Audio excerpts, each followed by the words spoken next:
Welcome to the Great Detectives of Old Time Radio, brought to you today by HelloFresh. From Boise, Idaho, this is your host, Adam Graham. If you have a comment, email it to me, box13@greatdetectives.net. Follow us on Twitter at Radio Detectives and become one of our friends on Facebook.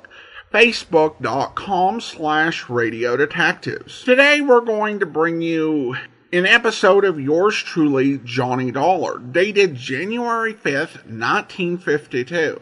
And it will be the Glen English matter. This would actually be the second to last episode before Johnny Dollar was canceled in 1952. Newspaper accounts of the time matter-of-factly mentioned that it was going off the air without a specific reason given. However, a 2018 book by Derek Sculthorpe, Edmund O'Brien, Everyman of Film Noir, notes that while O'Brien liked the role, he did get bored playing one character all the time. That may have been the reason why it did go off the air. Newspapers mentioned that CBS was hopeful that there might be a Yours Truly Johnny Dollar television program starring O'Brien. According to the newspaper reports, networks liked what they had seen of O'Brien on television. He'd made a very good impression in 2 appearances on the Lux Video Theater. According to an interview in 1952, he said that Gil Dowd, who had been an early writer on the series, wrote the scripts in such a way that they could easily be taken and used for television.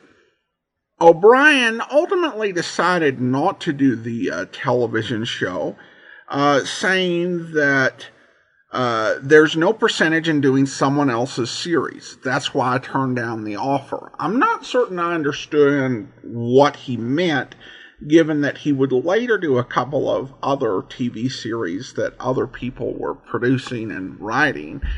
But at any rate, it did not happen, and probably would be for the best in terms of old-time radio fans. Because if there had been an Edmund O'Brien television version, even if it had ran for just a season or 2, it probably would not have come back over radio, and Johnny Dollar would be identified exclusively with the way that Edmund O'Brien performed the character. There's a little bit more on the book that I found that I'll talk about after the program. First, I would like to let you know a little bit about our sponsor, HelloFresh. With HelloFresh, you get fresh, pre-measured ingredients and mouth-watering seasonal recipes delivered right to your door. You get to skip trips to the grocery store and count on HelloFresh to make home cooking easy, fun, and affordable.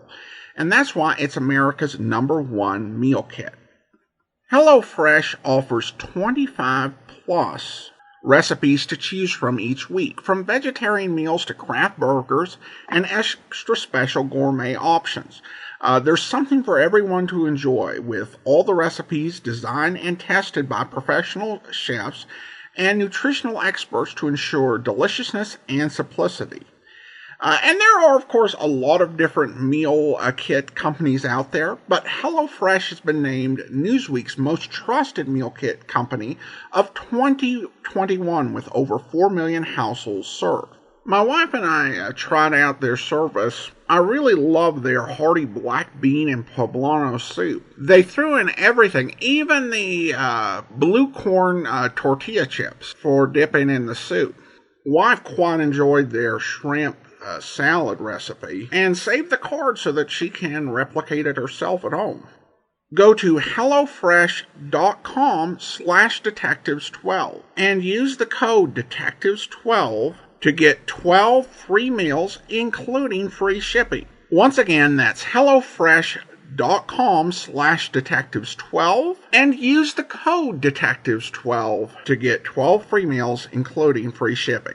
Now we're going to get into the Glen English matter. This starts a bit abruptly. It's missing the opening theme, but from everything I can tell, the story itself is complete. So let's go ahead and take a listen. Expense account to Homicide Bureau, Department of Police, City of Hartford, Connecticut. I in no way expect the Bureau to honor this statement, but since it's my regular form of report, I will use it for convenience. The following is an accounting of expenditures during my investigation of the Glen English matter.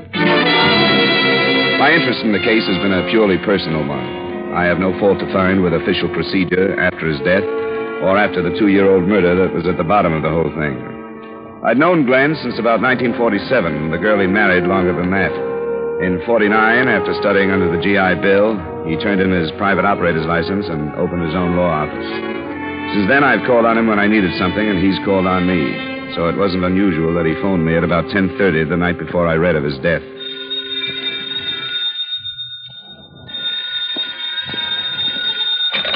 Johnny Dollar.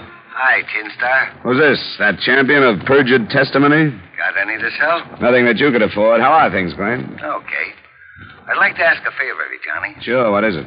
I've got some evidence that I want to protect, a statement. Could you get a photostated for me in the morning? Yeah, I'm free in the morning. This is pretty hot stuff. I'll tell you about it when I see you. In for the night? Yeah? Well, I may come over. If I don't see you tonight, I'll drop in on the way downtown in the morning. So you understand that the way it was put, there was no reason for me to think twice about the fact that he didn't show up that night. But the next morning, when I read about his death in the paper, naturally our conversation came back to me. I phoned his widow and went to see her a little after noon. Oh, I don't know. I just don't know what to think. I'm sorry, Donna. I haven't helped matters any. Maybe I shouldn't have thrown this at you. I thought of going to the police first. But I figured it would be better if I had something more definite. There's nothing in his briefcase. Oh, don't think of me, Johnny. Of course you should have come. But he didn't say anything about the case he was on. What did he say when he left last night? I wasn't here. He called me from his office about 5:30 to say he'd be late again. Asked me why I didn't go to a movie or something. So I did. So I didn't see him. Oh, John. Johnny, I don't know what I'm going to do. I know, honey, I know. And that part of it's up to you. Nobody can really help you with that. It did happen, didn't it, Johnny?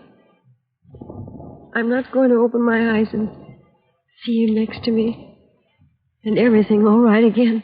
Oh, I used to dream that way sometimes. Donna, please. But not this time. Now I wish I could never wake up. Is somebody going to be staying with you? I'm going to his mother's house. I can't stay here. You shouldn't try. I'll talk to his secretary and then go to the police. I'm not helping any, am I? Ah, it's all right. Are his things still downtown? His things? His clothes and so on. Yes. They wanted me to bring them, but I couldn't. They'll send them in a day or two. I'll try to help, Johnny. I'll try to think. But right now, I don't remember his saying anything. He did say, "Goodbye, darling," on the telephone. That's what I keep remembering.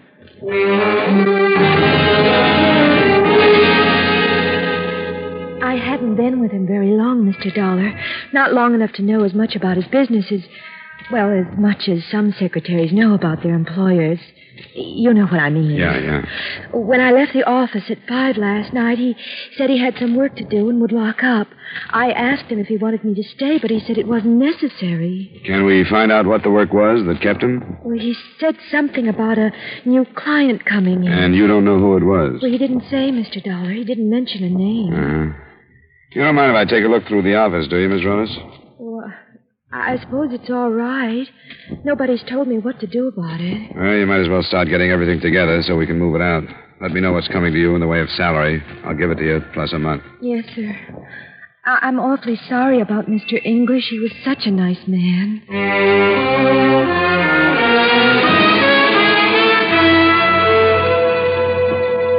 I didn't really expect to find anything of value in his files, and I was right. Most of his cases were unimportant civil suits. The only thing that even hinted at possible planned murder was our phone conversation. I realized how vague it was, but I decided to come to the police anyway. I was received by your Lieutenant Frank Dolger, who sent for the reports on the case and led me to his office. Yes, sit down. Thanks. Well, I don't know, but the way I see it, you haven't given us enough to launch a full-fledged murder investigation. Yeah, there's much I realize there. He was a friend of yours? Yeah, but I'm not the kind to stir things up just because of that. He said he had some hot evidence that he was going to bring over, and he was killed between his apartment and mine. What kind of evidence? Only that it was a statement he wanted to protect. He used that word, Lieutenant, protect. I suppose you could say he might have meant against fire or something like that. Well, the point is, Dollar, that his being killed could make things seem to be more important than they really are. Yeah. It's easy to read meanings into things, situations like this. You've probably run into it yourself. Yeah, I have. Didn't you say he thought he'd drop by in the morning? That's right. Well, then he wasn't necessarily on his way to your place. Maybe he went out for cigarettes or something. Well, I thought of that, but it doesn't hold. There's a drugstore a block away from his apartment. It's in the opposite direction. I can't think of a reason for his being at the intersection where he was found, other than that he was coming to see me. Well, I don't know. Now, I don't want you to misunderstand me. I'm not trying to slough off anything that deserves... come in. Here's the report on that traffic desk. Oh, thanks, Wilson. Anything else? No, that's all, thanks. Well, we'll see what we have here. English, Glen. No, cause of death, multiple fracture of the skull. Internal injuries resulting in cerebral anoxia, possibly tendon. What does it say about his effects? Personal effects upon person. Overcoat, hat, brown two-piece suit. We can skip the clothing. Now, let's see, then.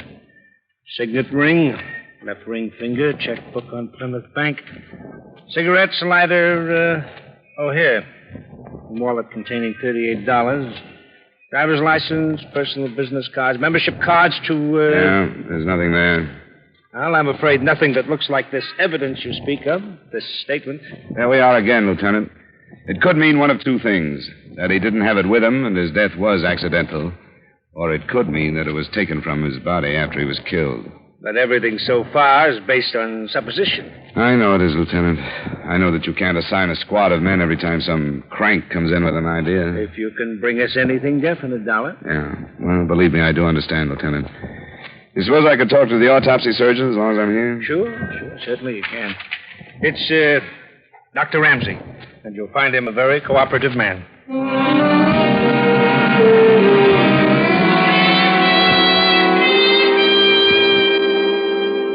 Proof that the victim was not killed willfully? It appears he was struck and thrown against a parked car, his head striking the bumper. But the automobile, as lethal as it is, would hardly be a foolproof weapon to be used in willful murder, would it? No, I guess not. Is there any way to figure how fast a car would have been traveling to cause that damage? No, not a way in the world. Although the internal injuries would seem to indicate quite some speed. Thanks very much, Dr. Ramsey. I won't take any more of your time.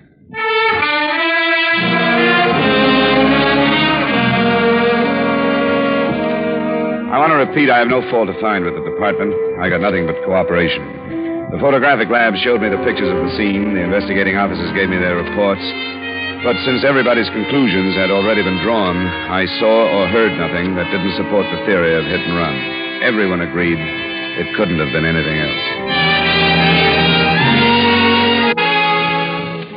I turned down a case that afternoon because I couldn't get Glen out of my mind. I went to the corner where he was killed and poked around in the snow. I didn't know what I was looking for, and I didn't find anything. The people living near the corner had already been questioned by the police and repeated to me that they hadn't seen or heard anything the night before. And that evening, in spite of a promise made to myself that I'd leave her alone for a while, I went to see his wife again.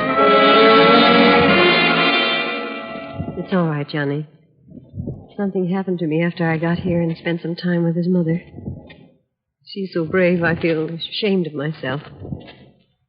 I'm okay now. What about you? Oh, I can't get any place, Donna. Can you talk with me about it? Sure I can. Yeah, it's driving me crazy. I saw his secretary, and she mentioned that he was going to meet a new client. When he called to tell you that he'd be late, did he say anything about that? About meeting somebody? No, he'd been working late quite a bit the past few weeks. He had a case coming up in the morning. I know. I went into that at the office. It's not what I'm after. What did he say? Can you remember? Word for word, if possible. Yes, I can. Because I said most of it. I was being a typical wife.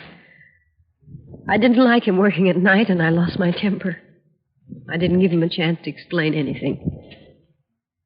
That's what I have to remember about the last time I talked to him. Never mind now. Come on. He didn't mention anybody. Just that he'd have to work late. Will you give me the key to your apartment? Yes. I'll have to go through his things, Donna. I didn't want to ask you to let me when I was there earlier, but now I've got to. I've covered every other angle I can think of.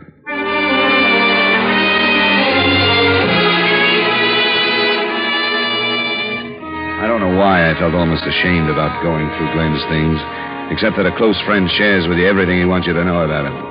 And learning new things because he's dead doesn't seem right. I started with his briefcase again, reading everything in it. I moved to the desk in their living room, and from there into the bedroom. In an hour and a half, I was still looking. Then the phone rang.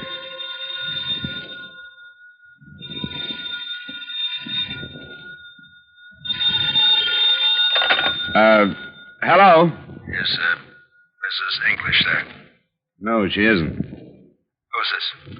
My name is Dalla. I'm a friend of hers. I take a message? I've been trying to get her all afternoon. I wanted to tell her that was no accident, how her husband got killed. What's that? He was murdered on account of something I told him. Who is this? I'm not saying. Not now, anyway. You're the client who was with Glen last night? Yeah, that's right. We wrote up a paper. He told me about it. Listen to me. You've got the information I've been looking for. I've got to see you. You go see Warren Kelly. He's the one that had him killed. Warren Kelly? Who is he? Why would he have Glen killed? Are you a lawyer, too? No, I'm a private detective. Glen was one of my closest friends. I've tried to tell the police that it was probably murder, but I can't get any place with him because I haven't had anything definite. If you've got some information, won't you give it to me? You're willing to pick it up after what happened to him? Where can I meet you? All right. If you're game, I am. I sure got nothing to lose. You'll have to come here. I'm being watched. Where are you? You know Caruso's Cafe on Front Street? I'll find it. Ask the bartender for Bruno. But you're sticking your neck out. You're liable to end up where your pal is. Just don't change your mind, Bruno. I'll get there as fast as I can.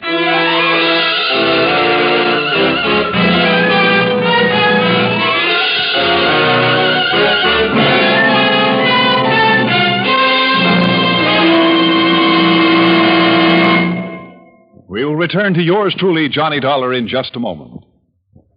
Learn how American communities have solved major problems on a local level. Hear true stories of democracy at work on The People Act, a new CBS radio series having its premiere performance tomorrow night on most of these same CBS radio stations. Now, with our star, Edmund O'Brien, we bring you the second act of Yours Truly, Johnny Dollar.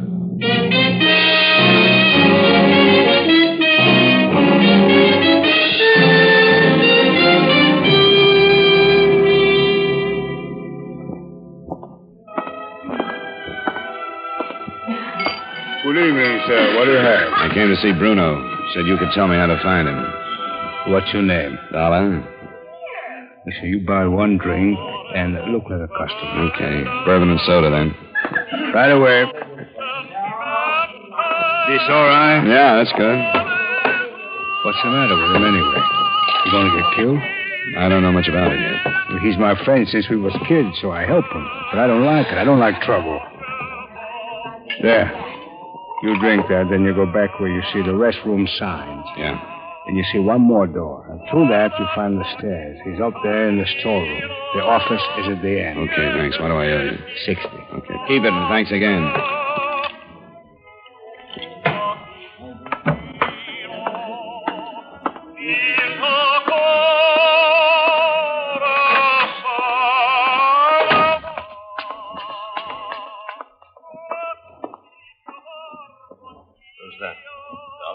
Yeah. All right, turn the light on.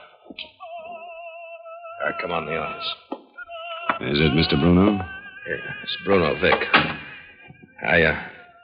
I'm sorry I got your pal killed. So am I. But he didn't have to take you as a client, I guess. What's it all about? How much did he tell you? Nothing except that he had a statement. He was going to meet me tonight with a notary, and then he said it would hold some water. What made it worth killing Glen over? What was in it? The names of the 3 men that killed him. They got the paper, I guess. They got it. Who are these three men? This Kelly you mentioned. That seems to ring a bell. Yeah, he's one of them, Warren Kelly. The other two are Nat Reiner and Alex Shaw. This is what happened. I didn't mean for it to ever go this way. I told your pal he was as hot as I was as long as he had that paper. He shouldn't have been out on the street. That part of it's past. What happened? Well, not many people know it, but Kelly is one of the big bosses of the syndicate around here. His front is a contracting firm. He got where he is because he got rid of the guy who was standing in his way. Maybe you remember Ed Waters. Yeah, vaguely. That was quite a while back. Yeah, 2 years. Kelly wasn't even questioned because nobody knew what happened to Waters. But I do. I was with Kelly when he killed him. I helped bury his body. I know where it is. And Kelly's had men hunting me for a year. This is what you put in that statement? Yeah, that's right. Glen was killed over a 2-year-old gang murder? I told him to be careful. I told him how I'd been hunted from here to California to the Mexican border, every place. I haven't had a day's rest since Kelly got so big he decided it wasn't safe to have me around. I told him all that. Maybe you forgot to tell him that you let Kelly know you were going to make a statement to a lawyer. No, I didn't do that. But I let him know that I was through running, that I was going to give myself up. The paper was addressed to the DA. Why'd you bother with a lawyer? Why didn't you go direct to the DA? You're hard to believe, Vic. Look, Dollar, I know how you feel losing a friend, but I went to him for advice on the best way to do it. It was his idea. He wanted to go to court with me. Mostly, I think he figured what a splash he'd make by breaking open that old case. How did they know enough to kill him? I don't know. They followed me to his office. I didn't see him. And I had a lot of practice being followed. But I can get him for you. No, you don't. We'll do it the simple way. You come on down to police headquarters with me. Now, you don't want to walk out of this cafe with me? Let me douse the light and you come over to the window with me. Come on. They're right across the street. They're standing together near the bakery. Yeah. One on the left's Nat Reiner, the other's Alex Shaw. They're waiting for me. You're going to have a tough time proving anything about your pal, aren't you? Taking you in will put the police on it anyway. Look at those creeps waiting for me. It's been like this for a year. Every place. 2 or 3 creeps waiting for me. No more. I'm through running. I guess you asked for it. Yeah, I guess so. But I could count one good thing if I could lay those 2 and Kelly away. Where's the telephone? It's at the bottom of the stairs into the back. Stay here. I'm going to call the police. See if they won't come down here. Sure.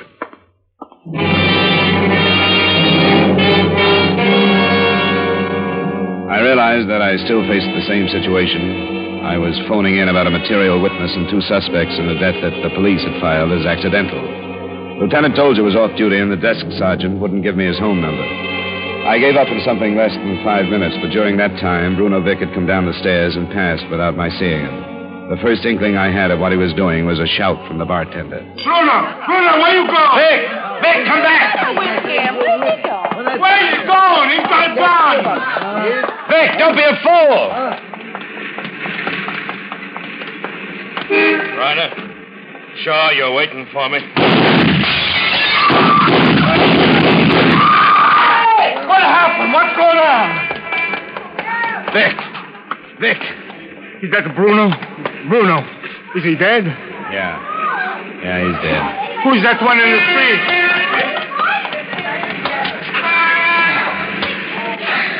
Which one are you? You're Reiner, aren't you? Leave me alone. Can't move legs. Don't try it. The ambulance will be here in a little while.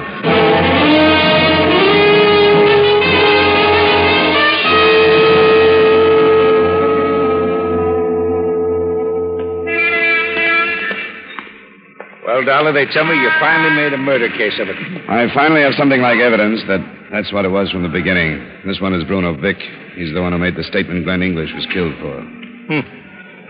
The other one over here is still alive. He's Nat Reiner. Well, how you feeling? Leave me alone. Tell the lieutenant about that hit and run last night, Reiner. Get away from me. Well, any more? No, Reiner was here by himself waiting for Vic to come out. He fired first before Vic saw him, and Vic just managed to get a shot off before he died. That's a lie. If you want to take the rap alone, Reiner, I'll lie all the way up to the Supreme Court to help you do it. Well, we'll have a little talk later on.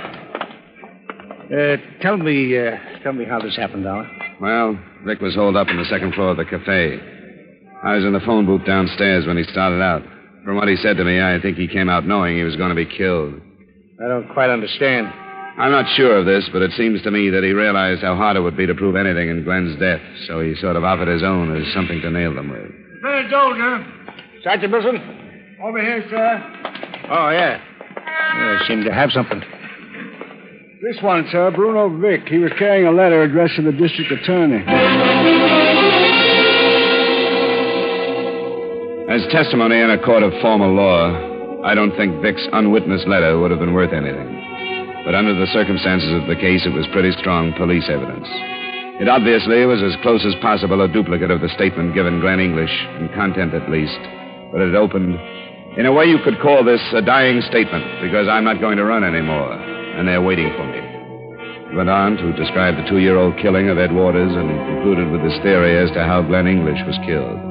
It was detailed enough to keep Lieutenant Dozier on the case until 3 a.m., when Nat Reiner regained consciousness after a spinal operation. Well, Reiner, you know that you would have died if it hadn't been for the work of the police surgeon? That's one thing they forgot to tell me.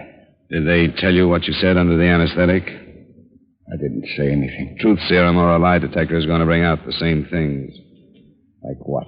Like where Alex Shore is staying, 718 Harstock. I didn't say that. You don't remember what you said about Warren Kelly? I didn't say anything. You talked about last night, about catching up with that lawyer, Glen English. No. You named the street corner. No. I know you're bluffing. How did you know it was Highgrove and Clayton? That's what you said. I read it in the paper. Why should you read about that? It was on the front page. Why semi-conscious should you remember the intersection? I don't know. I don't believe you. Believe what? That I said we were there. You and Alex Shore. We weren't there. Where were you? We've got more than you think, Reiner. You've got nothing on me. We've even got the truth about Ed Waters. We know where his body is buried. You want to get mixed up in that one, too? What do you want? Well, first you understand that these aren't police methods. Nothing you're saying can be taken in evidence against you. But you killed a friend of mine. And if I can make the lieutenant go out of the room, we'll get this settled in a hurry. What do you want? First, I want to hear about that hit and run last night. I didn't have any part in it. You were there. All right. I was there. I'm the one who followed Vic to that lawyer's office. His name was English.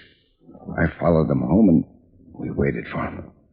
When he came out, we followed him in the car, and at the corner, we pulled in front of him when he stepped off the curb, and then Shaw got out. Kelly wasn't there? No, he wasn't there. But he ordered it done. Yeah. He said we had to do it. What did he say you had to do? We made it look like a hit and run. He had Vic's paper in his pocket. Shaw took that, and then we made it look like a hit and run. Shaw slugged him first, and then we used the car. Enough, Lieutenant? Yeah, I think so. He'd better get some rest.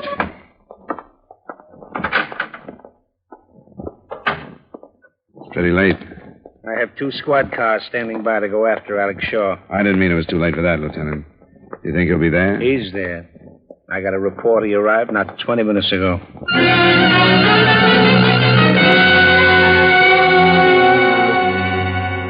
718 Harstock, as the department knows, is a building that should be burned out of Hartford. It's been a sore spot, a root of trouble for long enough. It holds 12 families, and Alex Shaw's apartment was on the top floor in the rear. Lieutenant Dolger's men were given positions that covered all the exits, and he and I went up.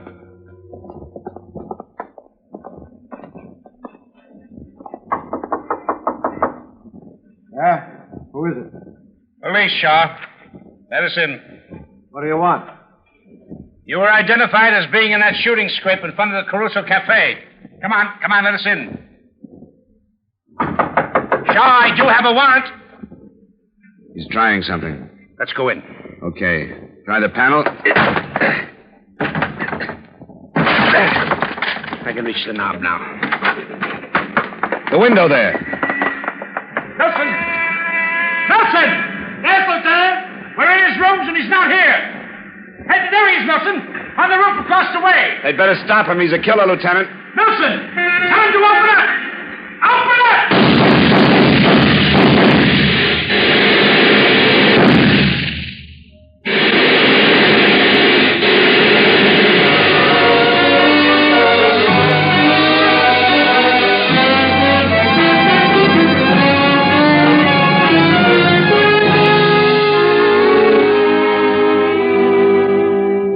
I won't bother with any final entry or any expense account total, since this statement will only be read by the police.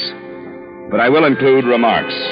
They tell me that almost every day murders are being passed off as natural or accidental deaths, only because people don't look at the circumstances closely enough. I'm proving nothing. If I'd been a better friend, I'd have walked halfway and met Glen English before he was killed. Yours truly, Johnny Dollar.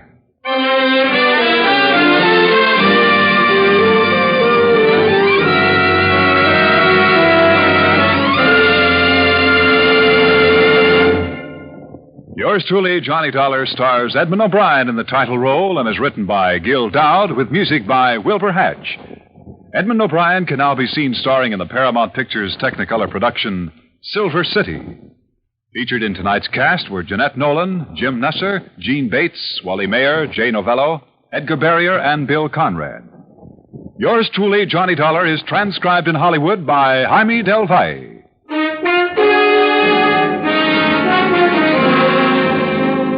This is Dan Cubberly inviting you to join us next week at this time when Edmund O'Brien returns as... Yours truly, Johnny Dollar. Welcome back. And from the end, you can tell Johnny has some, guilt on this case that I don't think's really earned. I don't think, had a way of knowing the case was that serious just because his friend wasn't really indicating it. But it's an interesting exploration of the idea of a case just being misclassified, even while saying that the police were following their procedures and didn't really have any reason to go further until Johnny started digging into the case. There were another couple of interesting tidbits I found from the Google Books version of the book I quoted earlier, is that Johnny was described by O'Brien in terms of what he saw the appeal. Johnny is an insurance investigator, but we make him human. He makes mistakes. He's not always brilliant and infallible. And that definitely informed O'Brien's method of playing the character, but I think also informed later versions of it. And there was this really interesting thing I had never heard before, that the series had a cactus named the Johnny Dollar at the California International Flower Show, and O'Brien accepted the cactus. So... just, I guess, where Johnny Dollar was at in the culture. It may not have inspired the naming of restaurants like Casey Crime Photographer, but it did inspire the naming of at least one cactus. Now, listener comments and feedback. And have a comment here from Myron, who said, I listened to this episode via podcast over my iPhone, but due to the sound quality of this particular episode, I could not clearly hear the part detailing why Collins was killed by his nephew. And this was the Maynard Collins matter, and why it was determined to be justifiable homicide. Can someone fill me in? I believe this is the right episode. And Jenny said had the same question. I think I heard the nephew. Ralph makes some reference to his mother. Did Collins threaten to harm her?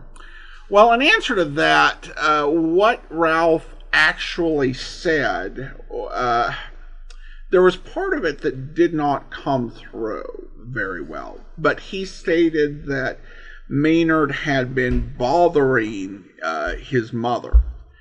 And I think that's left kind of deliberately vague for adult members of the audience to kind of fill in the blanks with their imagination. And maybe the original listeners might have had something more in mind, or if the audio before it was a bit clearer, people might have had a better idea. But yeah, Maynard was definitely doing something with the nephew's mother that would leave a jury to acquit.